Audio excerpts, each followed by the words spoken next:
The most expensive promises are the ones made when you believe you have no choice. The morning my life changed began with rain tapping softly against the classroom windows while my students practiced reading aloud. Their laughter filled the room, innocent and comforting, making it impossible to imagine that by sunset I would no longer recognize my own future. My name is Sophia Brooks, and until that day I believed ordinary people could solve ordinary problems with enough hard work. My father believed the same thing. He had spent 30 years building a family manufacturing company outside Boston, refusing shortcuts and refusing to compromise his principles. He always told me that honesty was slow, but it lasted. I believed him. Then everything collapsed in a single afternoon. When I arrived at my parents' house after school, every light inside was on. My father sat silently at the dining room table surrounded by folders, financial statements, and unopened letters. My mother stood by the kitchen sink staring out the window without saying a word. The air felt heavier than the rain outside. I had never seen either of them look so defeated. My father finally looked up at me. His smile was tired, almost apologetic. He explained that a powerful investment group had demanded immediate repayment of loans after unexpectedly buying the company's debt. We had only 48 hours before everything my parents had spent a lifetime building would disappear. The factory, the employees, even our family home had been placed at risk. I reached for one of the documents, hoping there had been some mistake. There was none. Every number led to the same conclusion. We were out of time. Before I could ask another question, headlights appeared through the rain outside. A long black sedan stopped in front of the house. It did not look hurried. It looked expected. My father closed his eyes for a brief moment before quietly saying, "He is here." I walked to the front window and watched a tall man step from the car wearing a perfectly tailored charcoal coat. Even from a distance, his calm confidence seemed to change the atmosphere around him. Two associates remained near the vehicle, giving him space as he approached the front door alone. My father stood before I could ask who he was. His hands trembled slightly as he opened the door. The man entered without arrogance, removing his gloves as though he were arriving for a scheduled meeting instead of the most difficult conversation of our lives.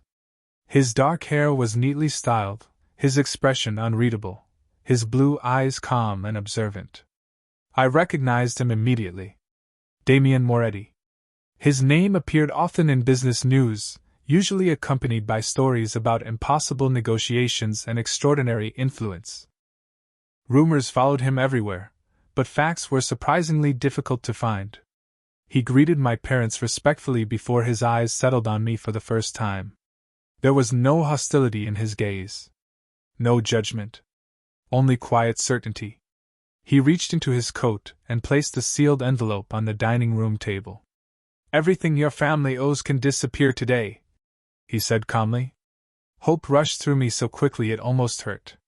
Then he continued, "But there is one condition." The room became perfectly silent. Rain tapped gently against the windows while nobody moved. My father lowered his head. My mother closed her eyes. It suddenly became obvious they already knew what was inside that envelope. My heartbeat quickened. Damien looked directly at me. His voice never rose above a conversation, yet every word felt impossible to ignore. "Marry me, Sophia." I searched his face for any sign that this had to be some kind of misunderstanding. I found none. He calmly slid the envelope toward me. "You do not have to answer immediately," he said. "But before tomorrow ends, your decision will determine whether your family keeps everything they built or loses it forever." Sleep never came that night. I sat beside my bedroom window watching the rain slide down the glass while Damien Moretti's words repeated endlessly inside my mind. "Marry me." It sounded less like a proposal and more like a door closing behind a future I had spent years trying to build for myself. Every few minutes I glanced toward the envelope resting on my desk. I had not opened it. Somehow I already knew nothing inside could make the decision easier. Just before sunrise, my father knocked gently on my bedroom door. He looked older than he had the day before. His shoulders carried a weight that no parent should ever place upon a child. He sat beside me without speaking for several moments. Finally, he said, "You are not responsible for fixing my mistakes." I turned toward him. "Then tell me how to save everything." He lowered his eyes. "I cannot." Those two words broke something inside me. My father had always found an answer. He had always believed perseverance could overcome any obstacle. Hearing him admit defeat frightened me more than Damien's proposal. Later that morning, I finally opened the envelope. Instead of a marriage contract filled with impossible demands, I found something unexpected. Every page was professionally prepared. My parents' debts would be paid in full. Every employee would keep their job. Our home would remain ours. Ownership of the family company would stay entirely with my father. There was only one condition. I would legally marry Damien Moretti. There were no hidden financial clauses. No transfer of my family's property. No restrictions on my career.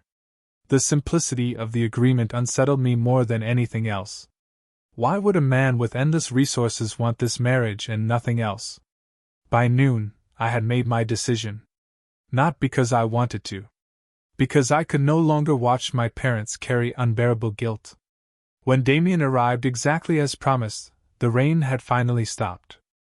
Sunlight broke through the clouds for the first time in days, casting pale reflections across the wet pavement outside our house. He entered quietly, greeted my parents with respect, and waited patiently for my answer. I looked directly into his eyes. "I will do it." He nodded once. There was no smile. No celebration. No visible satisfaction. Only a calm acknowledgement. "Thank you," he said softly. Then he surprised me. "There will be no wedding planning." I frowned. "What does that mean?" "Everything has already been arranged." My heartbeat quickened again. Within hours, I found myself standing inside a small historic courthouse overlooking Boston Harbor. Only a judge, 2 witnesses, my parents, and Damien's attorney were present. There were no reporters. No photographers. No lavish decorations. I wore a simple ivory dress my mother had purchased years earlier for another future she once imagined for me. Damien wore a perfectly tailored charcoal suit. During the ceremony, he never reached for my hand until the judge instructed us to do so. Even then, his touch remained gentle and respectful. His expression never changed. He repeated every vow clearly, either warmly nor coldly, simply as though honoring an obligation he had accepted long before this day arrived. Minutes later, the ceremony ended. I expected Damien to say something about our new life together. Instead, he handed me a small velvet box. Inside rested a wedding ring of elegant simplicity. "You may wear it whenever you choose," he said. "You will never be forced." Before I could ask why a man willing to force a marriage would refuse to force everything else, his driver quietly opened the courthouse door. Damien looked back at me only once before speaking words that made every unanswered question feel even heavier. "There is one rule inside my home, Sophia. Never unlock the door at the end of the west hallway." The drive from the courthouse to Damien's estate lasted less than 40 minutes, yet every passing mile felt like another chapter of my old life quietly disappearing behind me. Neither of us spoke. Rain clouds had drifted away, leaving the late afternoon sky washed in pale shades of blue. Damien sat beside me reviewing several business documents, never once attempting small talk. His silence should have felt uncomfortable, but somehow it felt deliberate rather than cold. When the car finally turned through a pair of tall wrought iron gates, I found myself staring at one of the largest private estates I had ever seen. The stone mansion overlooked rolling hills covered with mature oak trees, carefully maintained gardens, and a small lake reflecting the fading sunlight. It looked less like the home of a ruthless man and more like a place built to protect memories. As soon as we entered, a middle-aged housekeeper greeted me with a warm smile. "Welcome home, Mrs. Moretti." The words sounded unfamiliar. Before I could respond, Damien quietly corrected her. "Call her Sophia until she chooses otherwise." That simple sentence surprised me. He had insisted on marriage, yet he refused to force even the smallest title upon me. The staff treated me with genuine respect. No one stared. No one whispered. A house manager showed me through the residence, explaining that every room was available for my use except one. When we reached the end of a long west hallway, I immediately recognized the dark walnut door Damien had mentioned earlier.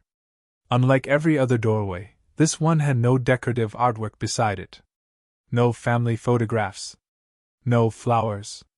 Only polished brass hardware and a small antique keyhole. Mr. Moretti asked that this room remain private, the manager said politely before continuing the tour. I nodded without asking questions, but my curiosity had already begun to grow. My bedroom overlooked the lake behind the estate. Fresh flowers rested on the windowsill beside several books carefully arranged on a reading table. I noticed something else almost immediately. Every book belonged to authors I genuinely enjoyed. I had never told Damien what I liked to read. The realization sent a chill through me. Coincidence seemed increasingly unlikely. That evening, dinner was served in a quiet dining room overlooking the gardens. Damien arrived precisely on time, dressed more casually than before in a dark sweater and pressed trousers. We shared the meal in comfortable silence until I finally asked the question that had been following me since yesterday. "Why me?" He set down his fork and looked directly into my eyes. "Because it had to be you." His answer explained nothing. "That is not an explanation." "I know." His voice remained calm. "One day it will be." Frustration mixed with confusion. "You asked me to marry you, but you refused to tell me why." "Not refuse." He paused thoughtfully. "Delay." I searched his face for any sign of dishonesty. Instead, I found something unexpected. Regret. Before I could ask another question, his phone vibrated. He glanced at the screen, his expression growing serious for only a brief second before returning to its usual calm. "I need to leave for a meeting," he said. "You are free to explore the house, the gardens, and the library. Nothing here belongs in a cage." Then he stood. "Except one room." Hours later, unable to sleep, I wandered through the quiet mansion beneath the soft glow of hallway lamps. The west corridor seemed even longer at night. I stopped outside the locked walnut door, telling myself I would simply look before returning upstairs. That was when I noticed something almost hidden beneath the doorframe. A faded photograph had slipped halfway underneath the door, as though someone inside had tried to push it into the hallway years ago. I slowly bent down and reached for the edge of the photograph. My fingers hesitated only for a second before gently pulling the faded photograph from beneath the walnut door. The paper felt old, its edges softened by time. Under the warm glow of the hallway lamp, I turned it over and immediately stopped breathing. The picture showed my parents standing beside a younger couple I had never seen before. My father looked almost 20 years younger, smiling in a way I had not seen since childhood. Beside him stood a teenage boy with dark hair and serious blue eyes. Damien. I stared at the photograph, unable to understand what I was seeing. My family had known him years before I ever heard his name. Yet my parents had never spoken about him. My heartbeat quickened. The more I studied the image, the stranger it became. Everyone appeared relaxed, as though they were close friends rather than strangers brought together by chance. I slipped the photograph into my sweater pocket just as footsteps echoed through the hallway. Turning quickly, I found Damien standing several feet away. He had returned home without making a sound. His expression did not show anger. Only quiet disappointment. His eyes moved from me to the photograph still partially visible inside my pocket. For a long moment neither of us spoke. Finally, he broke the silence. "I asked you not to go near that door." His voice remained calm, never rising above an ordinary conversation. I swallowed nervously. "I never opened it." He nodded once. "I know." I slowly removed the photograph and held it toward him. "Why is my family in this picture?" His eyes rested on the photograph before looking back at me. The answer did not come immediately. Instead, he carefully took the picture and brushed a thumb across its worn surface. "Because our families once meant something to each other." My confusion only deepened. Then why did nobody ever tell me? Damien looked toward the locked door behind us. Some memories become too painful to revisit. His words carried a sadness that felt genuine rather than rehearsed. I searched his face for deception but found none. Does my father know you have this? I asked. Yes. Does he know we were connected before? Yes. My chest tightened. Then everyone has been keeping secrets except me. Damien lowered his eyes briefly before meeting mine again. That was never my intention. I wanted to believe him, but too many questions had begun piling up inside my mind. You forced me into this marriage without telling me the truth. I asked you to trust me before you had a reason to. His answer frustrated me because it sounded painfully honest. Before I could respond, he surprised me again. Reaching into his jacket, he produced a small antique key. My pulse immediately quickened. Without a word, he unlocked the walnut door and slowly pushed it open. Soft afternoon light filtered through tall windows inside the room. Dust floated gently through the quiet air. It was not an office. It was not a vault.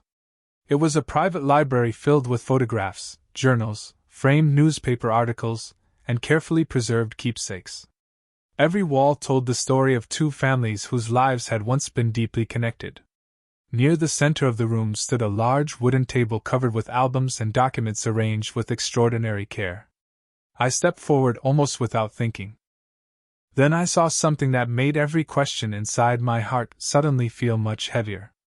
Resting beneath a glass display case was a faded handwritten letter addressed to my father. The signature at the bottom carried Damien's family name, but it was not written by him. It had been written by his mother nearly 25 years earlier. My hands trembled as I leaned closer to the glass display case. The letter had yellowed with age, but every line had been preserved with extraordinary care. Damien unlocked the case without hesitation and carefully lifted the folded paper into his hands. He did not keep it from me. Instead, he placed it gently on the wooden table between us. You deserve to read it, he said quietly. I unfolded the fragile pages with almost unbearable caution. The handwriting was elegant, steady, and unmistakably personal. It was a letter of gratitude addressed to my father. Damien's mother thanked him for helping her family during the most difficult season of their lives, when financial hardship had threatened to take everything they owned. She wrote about my father's kindness, about opportunities he created when no one else was willing to believe in them, and about a promise she hoped her son would never forget. Near the end of the letter, one sentence caught my attention so completely that I read it twice. If my son is ever fortunate enough to stand on his own feet again, I hope he will one day protect your family as faithfully as you protected ours. I slowly lowered the paper. My heart felt impossibly heavy. I looked at Damien. This is why you married me. He remained silent for several seconds before answering. It is part of the reason. Part? He nodded. The promise explains why I became involved. It does not explain why I chose this path. I searched his expression, hoping the rest of the truth would finally appear. Instead, he walked toward one of the bookshelves and removed a thick leather folder. Inside were newspaper articles, financial reports, legal documents, and photographs dating back more than 2 decades. He placed several pages before me. Your father's company did not fail on its own, he said calmly. Someone spent years making sure it would. I stared at him. That is impossible. I believed the same thing until I started investigating. The documents showed a pattern stretching across many years. Anonymous acquisitions. Mysterious investment firms. Companies that changed ownership repeatedly before disappearing. None of it looked dramatic. Each decision appeared ordinary when viewed alone. Together, however, they formed a careful strategy designed to weaken one family business piece by piece. Who would do something like this? I whispered. Damien met my eyes. Someone who believed your father once stood in the way of his ambitions. The room suddenly felt colder. Every assumption I had made over the previous week began collapsing. I had believed Damien created my family's crisis. Instead, He had been quietly trying to stop it before it reached us. "Why did you never explain this from the beginning?" I asked. He looked toward the windows where evening sunlight stretched across the old wooden floor. "Because without evidence, my words would have sounded like manipulation." I could not argue with him. If a powerful man had appeared asking me to trust him without proof, I would never have believed him. He continued, "I needed facts before I asked you to question everything you thought you knew."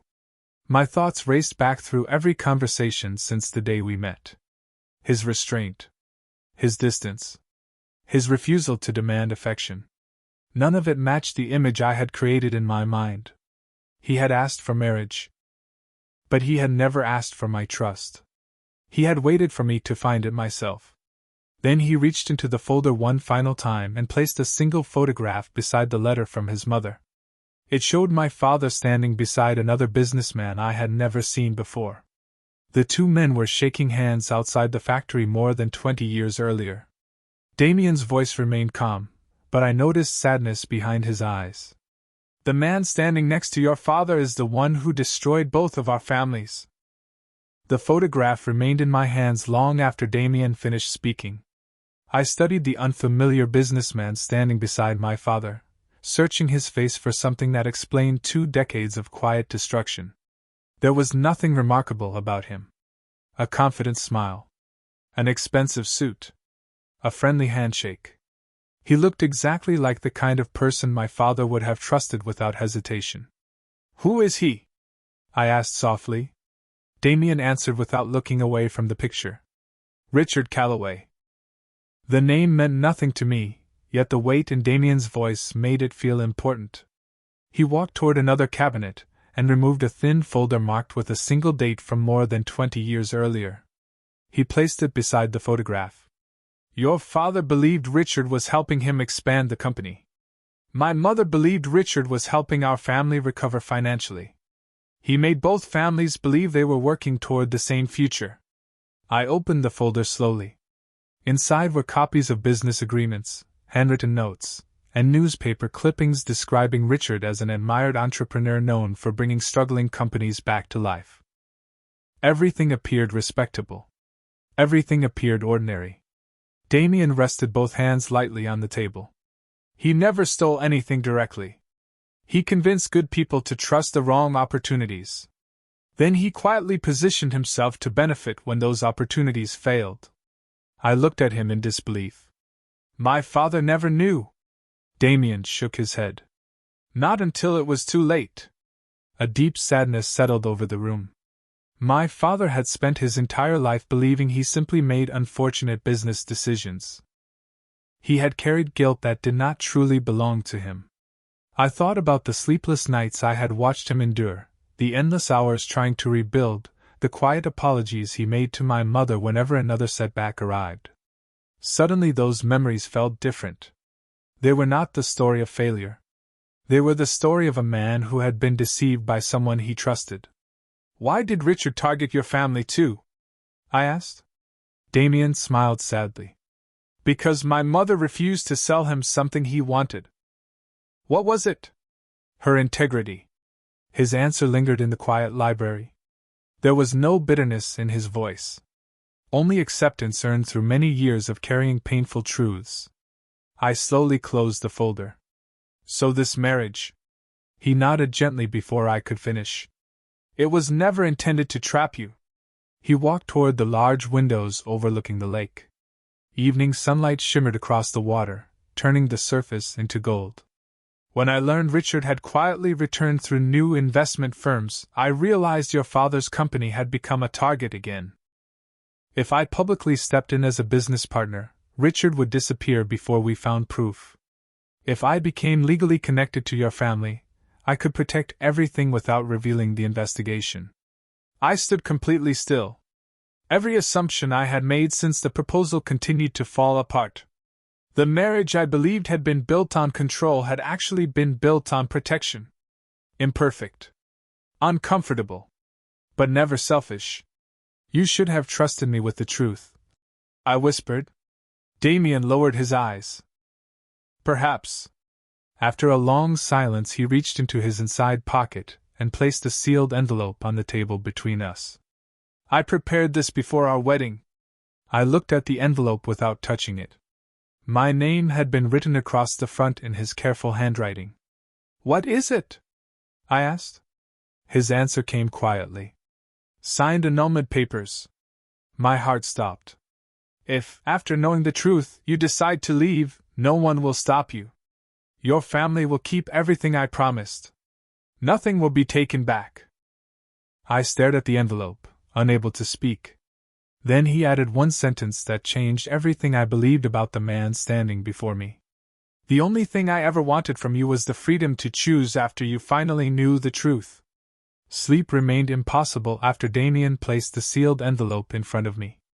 I carried it upstairs without opening it, setting it carefully on the small writing desk beside the bedroom window. Moonlight stretched across the polished wooden floor while the lake outside reflected thousands of tiny silver ripples beneath the night sky. The envelope remained untouched. It represented something I had never expected from the man I believed had stolen my future. Freedom.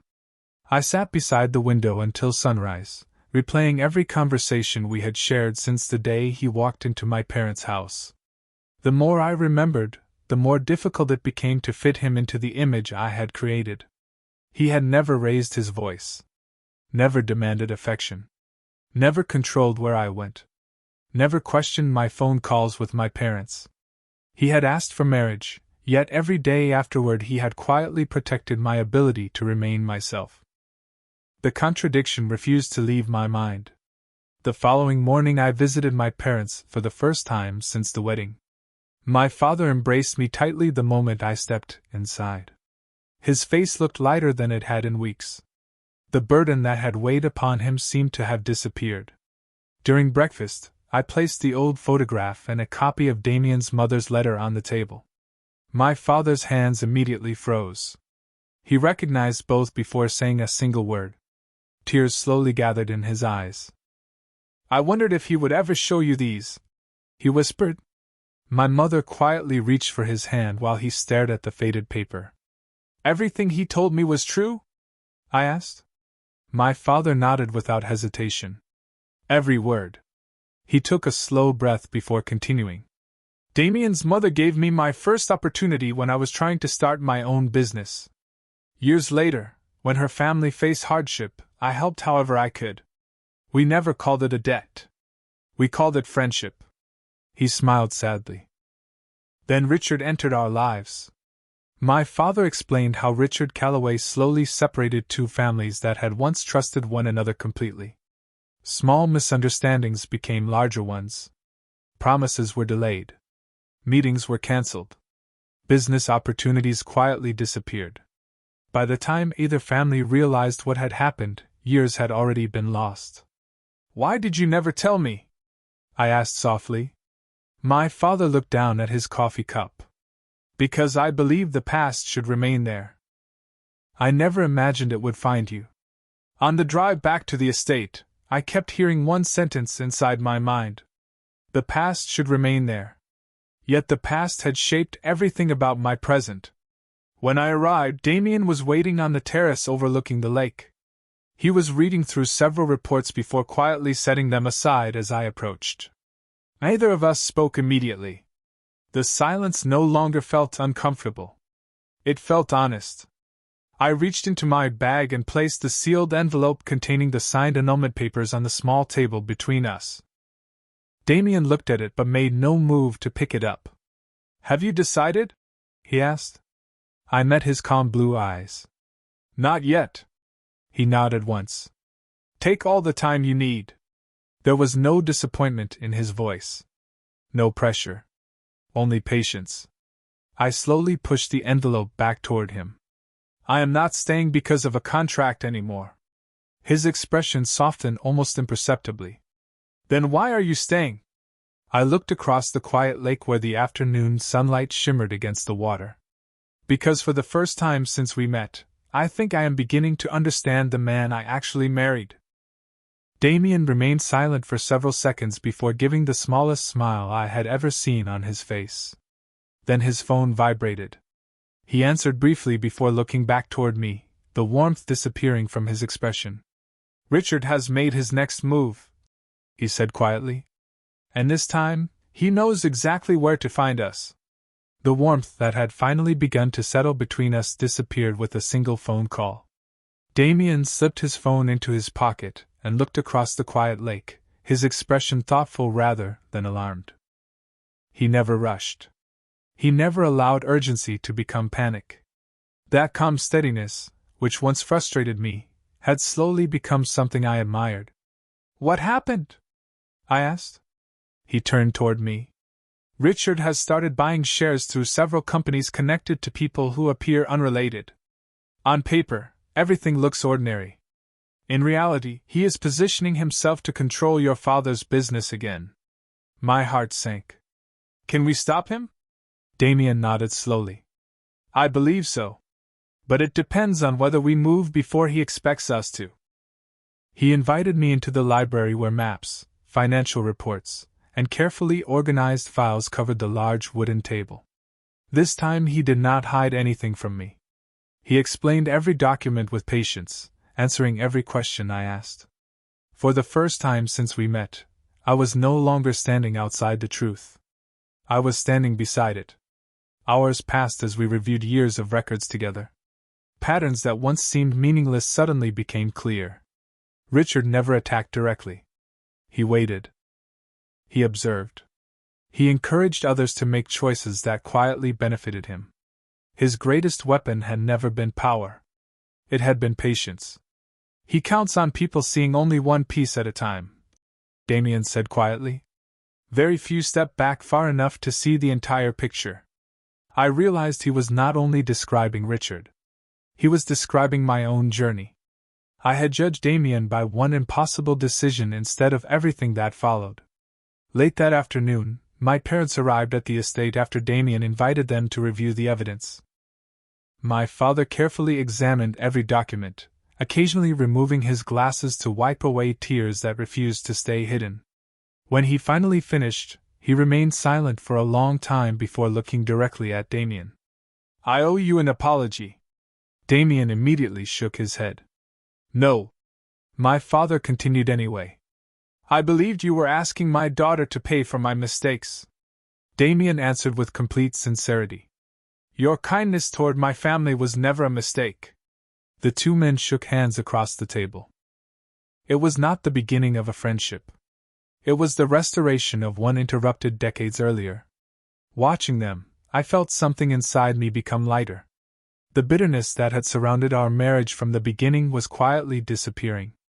That evening, after my parents returned home, Damien and I walked through the garden surrounding the estate. The last light of day settled across the flowers while a gentle breeze moved through the trees. We walked side by side without speaking until I finally stopped near the small lake. "I never thanked you," I said. He looked surprised. "For what?" "For protecting my family even when I misunderstood everything." He smiled faintly. "You had every reason to misunderstand." I laughed softly. "Maybe. But I was still wrong about you." For the first time, the silence between us felt peaceful instead of uncertain. As we continued walking, I reached for his hand without thinking. He looked down briefly, then back at me, saying nothing. His fingers closed gently around mine. There was no pressure. No expectation. Only quiet understanding. It was the first moment our marriage felt real.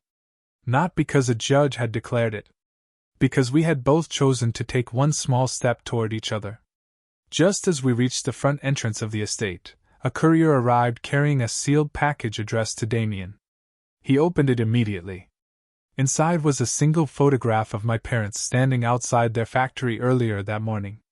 Nothing threatening had happened. They were simply walking to their car. Tucked behind the photograph was one handwritten sentence. "Some promises are too late to keep." The photograph and handwritten message remained on the library table long after the courier had left, but Damien did not allow fear to guide our next decision. Instead, he calmly gathered every document we had spent days organizing and placed them into a single leather case. "Richard wants us to react emotionally," he said. "We are going to answer with the truth." The following morning, my parents arrived before sunrise. Together we reviewed one final collection of financial records that Damien's legal team had quietly assembled over many years. Every transaction, every shell company, every hidden acquisition formed a complete timeline that could no longer be dismissed as coincidence. Richard had depended on silence for decades. He had never expected two families to stand together again. Later that afternoon, representatives from several regulatory agencies, financial investigators, and corporate attorneys met inside a conference room overlooking downtown Boston. Damien presented the evidence with remarkable composure, never exaggerating, never seeking revenge. He simply allowed the documents to tell their own story. My father added his testimony with quiet dignity, explaining how trust had slowly been manipulated into loss. For the first time in many years, I watched him speak without carrying the burden of believing he alone had failed. When the meeting ended, Damien quietly reached for my hand. "Whatever happens now," he said, "your family will never face it alone again." Days passed before the investigation became public. Several companies connected to Richard's network suspended operations while auditors reviewed years of financial activity.